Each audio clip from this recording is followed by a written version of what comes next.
एक सूरज था, तारों के घराने से उठा, आंखें हैरान हैं क्या शख्स जमाने से उठा।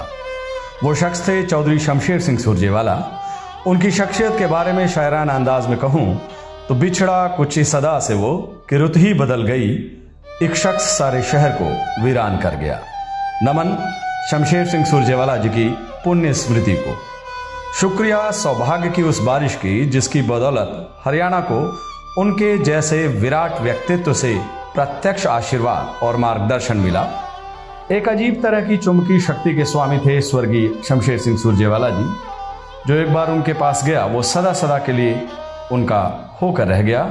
उसका हर दुख दर्द, उसकी हर समस्या और उस समस्या का समाधान शमशेर सिंह सुरजेवाला जी की कृपा से होता था।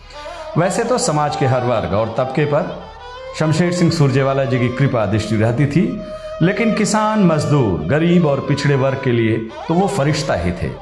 उनके हक, हुकूक और अधिकार की लड़ाई वो आजीवन सड़क से लेकर संसद तक लड़ते रहे।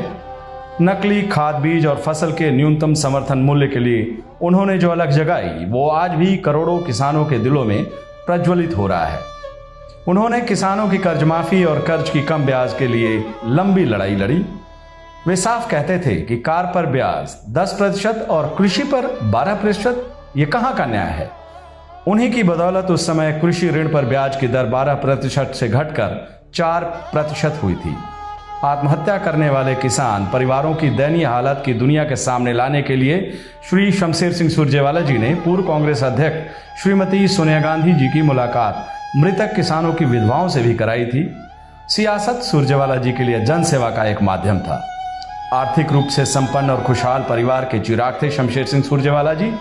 खुद वकालत की कमाई डिग्री हासिल की थी, लेकिन गरीब गुरबों की कानूनी लड़ाई लड़ने के लिए दौरान ही उन्हें एहसास हो चला था कि वंचित वर्ग के कल्याण का रास्ता सियासत की गलियों से होकर ही गुजरता है।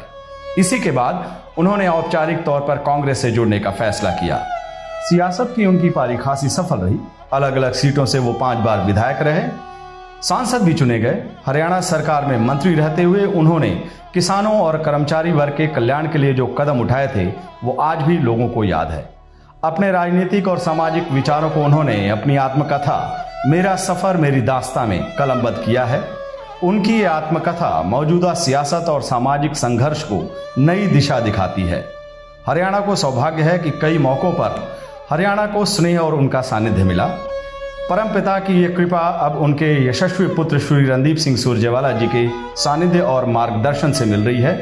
पिता की उज्जवल कीर्ति पथ पर अग्रसर रणदीप सिंह सुरजेवाला जी सियासत की नई उम्मीद हैं। वो अपने पिता के अधूरे कार्यों को पूरा करें और समाज सेवा के क्षेत्र में उनके विरासत के सच्चे वारिश बने। इसी कामना के साथ बड़े सुरजेवाला जी स्वर्गीय चौधरी शमशेर सिंह सुरजेवाला जी की पुण्य स्मृति को शत शत नमन।